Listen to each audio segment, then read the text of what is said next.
ప్రభు పేరిట చేరువచ్చిన మీ అందరికీ వందనాలు తెలియజేస్తున్నాము. అలాగే వీక్షిస్తున్న ప్రతి ఒక్కరికి ప్రభు అయిన యేసుక్రీస్తు నామములో వందనాలు అనేది తెలియజేస్తున్నాను. గత వారం అనేది మనము ముగించుకోవడం జరుగుతుంది. ఎందుకంటే నెక్స్ట్ వీక్ నేను ఎపిసోడ్ 3 అనేది నేను మొదలు పెడతాను. ఎలాగైనా కానీ ఈరోజు ఈ ఎపిసోడ్ 2 అనేది నేను కంప్లీట్ చేయడం జరుగుతుంది. సో కామతత్వం అనేది, జారత్వం అనేది ఇప్పుడు మనం ఏం చేద్దాము, ముగించుకెడదాము కొంచెం కన్క్లూజన్ ద్వారా. అంటే ఎలా శాంసన్ గారు ఎలా పడిపోయినారనే విషయాన్ని మనం ఎప్పుడు చూసుకున్నాము, లాస్ట్ వీక్ అనేది చూసుకున్నాము. దానికి ఏమి కారణం అనేది కూడా మనం ఏం చేసాము, చూసుకుందాం. ప్రభు అయిన యేసుక్రీస్తు గారు మనకి ఏం సెలవిచ్చారు? ఏ పురుషుడైనా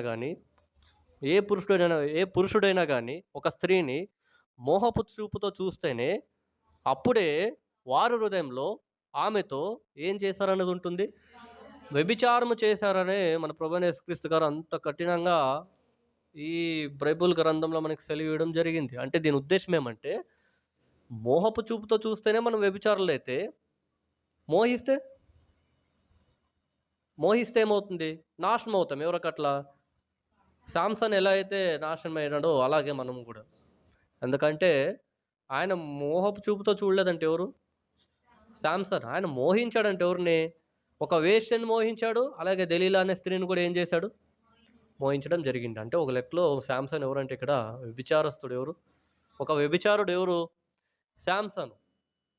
మనలో కూడా చాలామంది వ్యభిచారులు ఉన్నారు. ప్రభువైన యేసుక్రీస్తు మాట చొప్పున అయితే మళ్ళీ ఎవరు మాట చొప్పున, మనలో కూడా చాలామంది వ్యభిచారులే. దేనిని బట్టి, ప్రభువైన యేసుక్రీస్తు మాటను బట్టి. మోహపు చూపుతో చూస్తేనే మనం వ్యభిచారులు అయితే,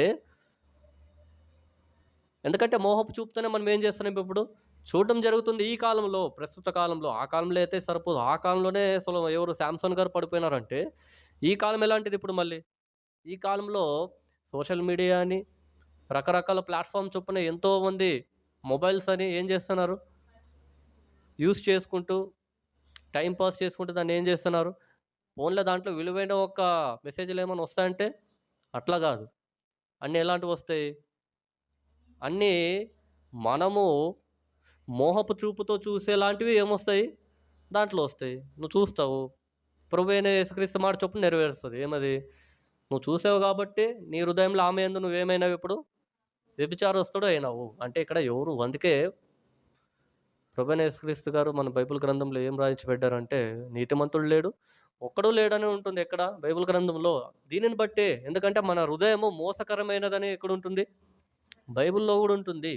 మన హృదయము మోసకరమైనదైనప్పుడు మన చూపు కూడా ఎలా ఉంటుందంట, మన చూపు కూడా మోహపు చూపుతోనే ఉంటుంది కామన్గా, చాలా రకాలుగా. సో దానిని బట్టి మనం చూసుకున్నట్లయితే, శాంసన్ గారు మోహపు చూపుతో చూడడమే కాకుండా అట్లా మోహించి ఆయన నాశనం అవ్వడం జరిగింది. మనం ఎలా చూస్తున్నాము, ప్రభువైన యేసుక్రీస్తు మాట చొప్పున. ఇప్పుడు ఈ జారత్వం అనేది, కామతత్వం అనేది ఎంత ప్రమాదం అంటే, శాంసన్ యొక్క బలవంతుని వదిలిపెట్టలేదు. ఏది, ఈ రెండు విషయాలనేది శాంసన్ లాంటి బలవంతుని వదిలేదంటే మనం ఎంత మళ్ళీ ఆయనలో బలవంతంలో మనము, సొలొమోన్ గారు అంత జ్ఞానవంతుల్లో మనము. ఆయన కూడా ఈ విషయంలో పడిపోవడం జరిగింది. ఎవరు, ఈ సొలొమోన్ గారు కూడా. శాంసన్ లాగా మనం బలవంతులు కాదు, సొలొమోన్ లాగా మనము జ్ఞానవంతులం కాదు. వాళ్ళే పడిపోయినారంటే మనం ఎంత పడిపోయే అవకాశం ఉంది. కాబట్టి ప్రభువైన యేసుక్రీస్తు గారు చూడొద్దండి, ఏ చూపుతో, మోహపు చూపుతో చూడొద్దండి అని ఆయన తెలియజేయడం జరిగింది. కానీ కొన్ని వచనాలు ఉన్నాయి, ఆ వచనాల ద్వారా మనము ఈ యొక్క కామతత్వం గురించి, ఈ యొక్క జారత్వం గురించి కన్క్లూజన్ చేసుకొని ఈ పాయింట్ అనేది మనం ముగించుకుందాము. సామెతల గ్రంథము 6వ అధ్యాయము 25వ వచనంలో ఏముంటుందంటే, ఆమె అందాన్ని మీ హృదయంలో ఆశించవద్దు, లేదా ఆమె తన కళ్ళతో మిమ్మల్ని ఆకర్షించనీయవద్దు అని సామెతల గ్రంథంలో ఉంటుంది. 6వ అధ్యాయము 25వ వచనంలో. అంటే ఈ వచనం మనకి ఏం తెలియజేస్తుందంటే, మన హృదయంలో ఉంటున్న కోరికల్ని, ఎవరి హృదయంలో, మన హృదయంలో ఉంటున్న కోరికల్ని, ఆలోచనల్ని అదుపులో ఉంచుకోవడానికి. ఎలా? ఆ అదుపులో ఉంచుకోవడానికి ఈ వచనం అనేది మనకి హెచ్చరిస్తుంది. ఇది వచనం రాసింది ఎవరో తెలుసా? సామెతల గ్రంథం రాసింది ఎవరో తెలుసా? దావీదు కుమారుడైన సొలొమోన్ గారే. ఎవరు? సొలొమోన్ గారే. మళ్ళీ ఆయన కూడా ఈ విషయంలో జారిపోయినాడు కదా మళ్ళీ. ఆయన ఎందుకు రాశాడు? అరే జారిపోయిన వాళ్ళే రాస్తున్నారు ఎవరు? పడిపోయిన వాళ్ళు ఏం చేస్తున్నారు ఇక్కడ? రాస్తున్నాడు. దావీదు గారు పడిపోయినారు. మీరు అలా పడిపోద్దని ఆయన రాశాడు ఆయన గ్రంథంలో. సొలొమోన్ గారు కూడా పడిపోయినారు. మీరు కూడా పడిపోద్దని మళ్ళీ ఆయన ఏం చేస్తున్నాడు? హెచ్చరిస్తున్నాడు. ఏమని? ఆ వచనంలో బాగా క్లియర్‌గా ఉంది. ఏముందంటే ఆ వచనంలో మనకి తెలిసిపోతుంది. ఆమె అందాన్ని అంట. ఆమె అంటే ఎవరిక్కడ? ఆమె అంటే ఒక స్త్రీ. ఆమె అందాన్ని మీ హృదయంలో ఏం చేయొద్దంట? ఆశించవద్దు. ప్రభువైన యేసుక్రీస్తు గారు చెప్పిన మాట ఏమంటే, మీరు ఆశిస్తున్నారు కాబట్టి, మీ హృదయంలో మీరేం చేసి పడ్డారు ఆమెతో మీరు? వ్యభిచారం చేసి పడ్డారు కాబట్టి, ఆశించవద్దని ఇక్కడ ఏం చేస్తున్నాడు? సొలొమోన్ గారు సెలవియ్యడం జరుగుతుంది. ఆమె అందాన్నంటే ఎవరు ఇక్కడ? ఒక స్త్రీ. ఆ స్త్రీ ఎవరైనా కానీ, ఆ స్త్రీ ఎవరైనా గానీ, ఆమె అందాన్ని నీ హృదయంలో ఏం చేయకూడదంట? ఆశించకూడదంట. ఎందుకంటే, నీ హృదయం ఎలాంటిదంట? నీ హృదయం ఒక మోసకరమైన హృదయము. మోసం చేసే హృదయం ఏది? నీ హృదయం అనేది. అలాంటి హృదయంలో ఆమె అందాన్ని నువ్వేం చేయొద్దు? ఆశించవద్దు. అలా ఆశించాడు ఎవరు? శాంసన్ ఆశించాడు కాబట్టే దెలీలాని ఏం చేశాడాయన? దెలీలాని ఆశించి, ఆమె అందాన్ని ఆశించి, ఆయన హృదయాన్ని ఆయన మోసం చేసుకొని, లాస్ట్‌కి ఏమైపోయి ఆయన కూడా నాశనం అవ్వడం జరిగింది. మనము మనం అలా ఉండకూడదనే సొలొమోన్ గారు మనకేం చేస్తున్నారు ఇక్కడ? సెలవివ్వడం జరుగుతుంది. ఎలా? ఆమె అందాన్ని మీ హృదయంలో ఏం చేయొద్దండి? ఆశించవద్దు. అలాగే ఆమె తన కళ్ళతో మిమ్మల్ని ఆకర్షించనీయవద్దు అని ఉంటుంది. అబ్బా! ఈ వచనాన్ని మనం చదువుకుంటున్నట్లయితే ఈ ప్రస్తుత కాలంలో ఎలాంటి విషయాలు జరుగుతాయనేది మనకి సొలొమోన్ గారు ఎప్పుడో రాసిపెట్టారు. ఏముంది ఇక్కడ? ఆమె తన కళ్ళతో మిమ్మల్ని ఆకర్షించనీయవద్దు అని ఉంటుంది. అంటే ఆమె నిన్ను ఆకర్షిస్తుందంటే, నీ ప్రవర్తన అనేది ఆమె యొద్ద ఎలా ఉంది? కొంతమంది క్యాజువల్‌గా ఉంటారు. కొంతమంది సింపుల్‌గా ఉంటారు. కానీ కొంతమంది స్త్రీలు చూసే విధానం అనేది ఎలా ఉంటుంది? రాంగ్‌గా ఉంటుంది. ఇక్కడ కేవలము పురుషుడే తప్పిపోతాడని ఏం లేదు. స్త్రీ ఏం తక్కువ గాదు ఎవరు? స్త్రీ కూడా ఏం తక్కువ గాదు. స్త్రీ కూడా పురుషుడితో సమానమే. పురుషుడు ఎలా అయితే మోహిస్తాడో, స్త్రీ దానికన్నా ఎక్కువే పురుషుడిని మోహించే అవకాశం ఉంది. అందుకే ఆమె కళ్ళలో నువ్వు ఏం చేయొద్దంట? ఆమె కళ్ళలో నువ్వు పడొద్దని సెలవిస్తుంది ఏది? ఈ సెలము ఏది ఈ యొక్క వచనం అనేది. అంటే దీని ఉద్దేశ్యం ఏమంటే, స్త్రీ యొక్క కళ్ళలో మనం ఏం కాకూడదంటే ఇప్పుడు పడకూడదు. ఒక పురుషుడు అంటే స్త్రీ పడొచ్చా? ఇక్కడ స్త్రీ పురుషుడని కాదు ఇక్కడ వ్యత్యాసం. చూపు అనేది ఇక్కడ చాలా ఇంపార్టెంట్. ఆ చూపుతో నువ్వు పాపంలో పడిపోయే అవకాశం ఉంది ఎక్కడ? ఆ చూపుతో నువ్వు పాపంలో పడిపోయే అవకాశం ఉంది. ఏ చూపది? మోహపు చూపే. ఆ మోహపు చూపే కాబట్టి సొలొమోన్ గారు ఆమె అందాన్ని హృదయంలో ఏం చేయొద్దు? ఆశించవద్దు. ఆమె తన కళ్ళలో నువ్వు ఆకర్షించనీయవద్దు అని ఎవరు సెలవిస్తున్నారు ఇక్కడ? సొలొమోన్ గారు ఇస్తున్నాడు. సొలొమోన్ గారు మనకి సెలవు ఇవ్వడం జరుగుతుంది. ఈ వచనం యొక్క మనకి కన్‌క్లూజన్ ఏమంటే హెచ్చరిస్తుంది ఏది? ఈ వచనం మనకు హెచ్చరిస్తుంది. ఎలా హెచ్చరిస్తుందంటే మన కోరికల్ని, ఎలాంటి కోరికలవి? శరీర కోరికలు. కామతత్వం అనేది ఏ రూపానికి సంబంధించింది? శరీరానికి సంబంధించింది. జారత్వం అనేది ఏ రూపానికి సంబంధించింది? శరీరానికి సంబంధించింది. అలాంటి శరీర కోరికల్ని అధిగమించడానికే ఈ వచనం అనేది మనకి సెలవివ్వడం జరుగుతుంది. అంటే ఈ వచనం అనేది మనకి హెచ్చరిస్తుంది. పడిపోద్దండి ఏ విషయంలో? స్త్రీ ఒక విషయంలో మీరేమవుద్దండి? పడిపోవద్దండి అనేది వచనం మనకి సెలవివ్వడము జరుగుతుంది. అలాగే రోమీయులకు రాసిన పత్రిక 6వ అధ్యాయము 12వ వచనంలో ఏముంటుందంటే, కాబట్టి మీరు దాని దుష్ట కోరికలకు లోబడేలా పాపాన్ని మీరు మరియ శరీరంలో ఏలనివ్వకండి అని ఈ వచనం మనకి సెలవివ్వడం జరుగుతుంది. ఈ వచనం రాసింది పౌలు గారు. పౌలు గారికి, సౌలు గారికి చాలా సారీ, పౌలు గారికి, సొలొమోన్ గారికి చాలా వ్యత్యాసం అనేది ఉంది. పౌలు గారేం తక్కువోడు కాదు కదా! ఆయన కూడా. పౌలు గారు కూడా మొదట సౌలు, క్రైస్తవులు హింసించిన వాడు ఎవరు? సౌలు. అంటే పౌలుగా ఉంటున్న సౌలు క్రైస్తవుల్ని సంఘంలో నుంచి ఈడ్చుకొనొచ్చి వేసేసిన వాడు ఎవరు? ఈ పౌలనే ఒక సౌలు. మళ్ళీ ఇలాంటి సౌలు ఈ జారత్వం గురించి, ఈ కామతత్వం అనే గురించి ఆయన కూడా ఒక మాట అనేది ఏం చేస్తున్నాడు? సెలవిస్తున్నాడు. ఆ మాట ఏమంటే, కాబట్టి నేను చెప్పుచున్నాను. ఎవరు? పౌలు గారు. కాబట్టి నేను చెప్పుచున్నాను. సారీ, అది కాదు. కాబట్టి మీరు దాని దుష్ట కోరికలకు లోబడేలా. దుష్ట కోరికలంటే ఎలాంటివి? దుష్ట కోరికలంటే ఇవే. ఒక స్త్రీని మోహపు చూపుతో చూడడము, లేదంటే ఒకరి విషయంలో స్వార్థపరులుగా ఉండడము. ఇలాంటివన్నీ ఎలాంటివి? దుష్ట కోరికలు.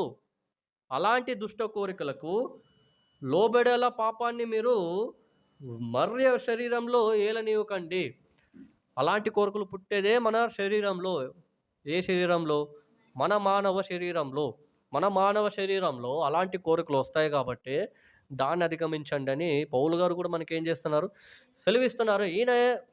ఈయన సౌలు అనే వ్యక్తిగా పిలువబడుతున్న పౌలు గారు, ఈయన సౌలుగా ఉంటున్నప్పుడు విషయంలో, స్త్రీ విషయంలో తప్పుగా ప్రవర్తించలేదు. అంటే తప్పుగా అంటే శరీర రీతిగా ఆయన తప్పుగా ప్రవర్తించలేదు. ఒక స్త్రీని లాక్కొనొచ్చాడు. ఎక్కడి నుంచి? సంఘం నుంచి ఆయన లాక్కొనొచ్చి వేసేయడం జరిగింది. అంతేగాని ఒక స్త్రీని అనుభవించలేదంటే ఎవరు?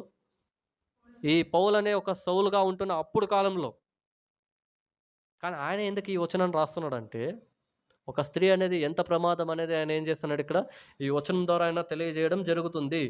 దుష్ట కోరికలు మనలో పుడతాయి. ఎవరిలో? మానవుడిగా పిలువబడుతున్న ప్రతి ఒక్క మనిషిలో దుష్ట కోరికలు అనేది ఏమవుతాయంట? పుడతాయి. ఎలా? శరీరం ద్వారా. ఒక మనిషిపై స్వార్థం రావచ్చు. ఒక మనిషిపై కోపం రావచ్చు. ఒక మనిషిపై పట్టలేనంత ద్వేషం అనేది రావచ్చు. ఇవన్నీ ఏ ద్వారా వస్తున్నాయి? శరీరం ద్వారానే కదా!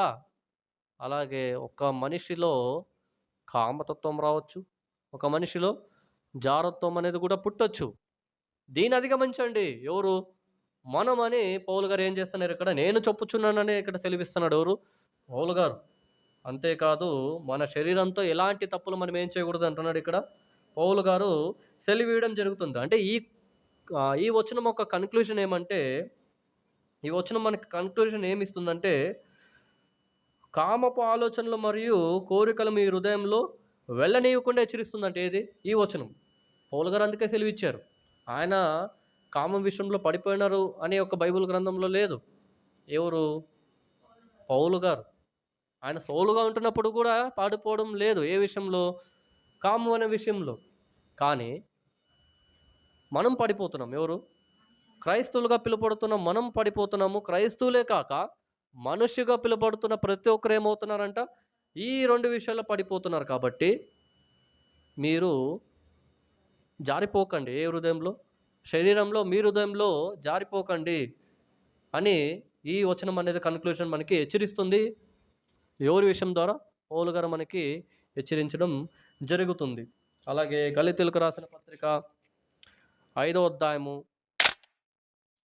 16వ వచనంలో మనకి ఏముంటుందంటే, గలితీయులకు రాసిన పత్రిక 6వ అధ్యాయము 12వ వచనంలో మనకి ఏముంటుందంటే, కాబట్టి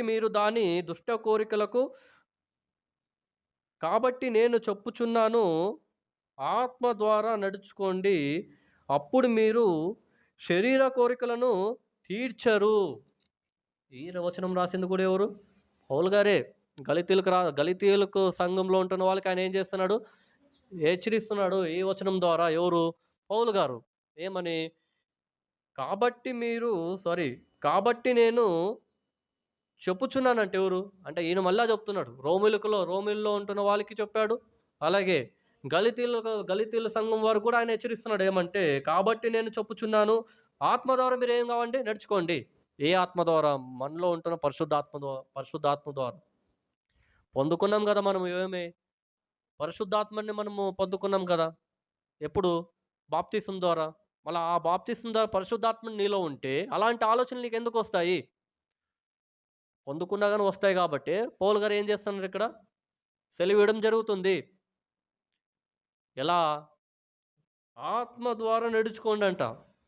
పరిశుద్ధాత్ముడు తప్పు చేయకోకున్నట్లు ఆయన మీరేం చేయండి? కాపాడుకోండి. ఎవరిని? పరిశుద్ధాత్ముడిని. పరిశుద్ధాత్ముడిని మీలో ఏమైనాడు? మీలో ఉన్నాడు కాబట్టి, ఇలాంటి కోరికల ద్వారా ఆ ఒక ఆత్మని మీరేం చేయొద్దండి? చెడుపుకోవద్దండి అని ఈ వచనం మనకి తెలియజేస్తుంది. అలాగే అప్పుడు మీరు శరీర కోరికలను తీర్చరంట. దేని ద్వారా నడుచుకుంటే? ఆత్మ ద్వారా నడుచుకుంటే. ఆ ఆత్మ ఏది? పరిశుద్ధాత్ముడి ద్వారా మీరు నడుచుకుంటే, మీలో ఉంటున్న శరీర కోరికలు మీరేం చేయరు? తీర్చుకోరు. ఎన్ని జరుగుతున్నాయో తెలుసా ఈ లోకంలో? ఆ కాలంలో ఏమో తెలీదు కానీ, ప్రస్తుత కాలంలో ఎన్ని జరుగుతున్నాయంటే, చిన్న పిల్లలను కూడా ఏం చేయట్లేదు? వదలట్లేదు. చిన్న చిన్న పిల్లోళ్ళు 3 ఏండ్లాడ, 5 ఏండ్లాడ, 9 ఏండ్లాడ, ఇలా వయసును బట్టి కోరికలనేది పుట్టట్లేదిక్కడ. కోరికలు పుడుతున్నాయి కాబట్టే, వయసనేది ఇక్కడ కనబడుతుంది. ఎవరికి? పుట్టేవాళ్ళకి. అందుకే వయసనేది చూడట్లేదు. ముసలోళ్ళని చూడట్లేదు.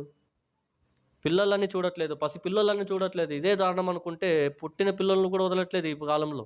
ఆడపిల్లల్ని. అంత ప్రమాదంలో ఉన్నాం ఎవరు? మనం. ఒక ఆడపిల్లని బయటికి పంపేయాలంటే తల్లిదండ్రులు ఎంత ఆలోచిస్తున్నారంటే ఈ కాలంలో, పంపిస్తే మళ్ళీ తిరిగి ఇంటికొస్తుందా? లేదనేది ఎంత భయముంటుంది ఎవరికి? తల్లిదండ్రులకి. స్వేచ్ఛగా తిరిగే అవకాశం లేదు ఎవరికి? స్త్రీకి. ఎందుకు లేదంటే, స్త్రీలో ఉంటున్న ఒక భయము ఎందుకు పుట్టిందంటే, పురుషుడిలో ఉంటున్న ఒక మోహపు చూపు. ఈయన చూస్తాడా అంటే చూసిందే గాక వ్యభిచారుడొస్తాడయినాడప్పుడే. ఎంతమంది మన మోహపు చూపుతో చూడలేదు? మనం వ్యభిచారులు. కానీ చూస్తేనే సరిపోతుందా అంటే లేదు. వదిలిపెట్టరు ఎవరిని. అలా ఎన్ని జరిగాయి ప్రస్తుత కాలంలో గానీ, గతంలో గానీ ఎన్నో స్త్రీలపైన ఎన్నో అగత్యాలు, ఎన్నో ప్రమాదాలన్నీ జరుగుతున్నాయి. ఇప్పటికి కంటిన్యూ అవుతుంది. ఒక న్యూస్ ఓపెన్ చేస్తే ఒక స్త్రీది ఖచ్చితంగా వచ్చే ఉంటుంది. అది చిన్న పిల్ల అయ్యుండొచ్చు, పెద్ద ఆవిడ అయ్యుండొచ్చు, ముసలామెను కూడా ఈ కాలంలో వదలట్లేదు ఎవరు? పురుషులు. అంత దిగజారిపోయినారు ఏ విషయంలో? కామతత్వం అనే విషయంలో, జారత్వం అనే విషయంలో. తల్లిదండ్రులకు ఎంత భయం ఉంటుందో, ఒక ఆడపిల్లకు కూడా ఒక బయటికి వెళ్ళాలంటే అది పొద్దున కూడా ఎప్పుడు? నైట్ అయితే పర్లేదు. ఎందుకంటే నైట్ అయితే ఒక ఆడపిల్ల స్వేచ్ఛంగా తిరగలేదు ఎక్కడ? రాత్రిపూట. మళ్ళీ ఉదయకాలమందు? ఉదయపూట కూడా ఒక ఆడపిల్ల బయటకు రావడానికి ఏమవుతున్నారు? భయపడుతున్నారు. ఆ భయాన్ని పుట్టించింది ఎవరో తెలుసా? ఆ భయాన్ని పుట్టించిందే పురుషులు. పురుషులుగా పిలువబడుతున్నాం మేము.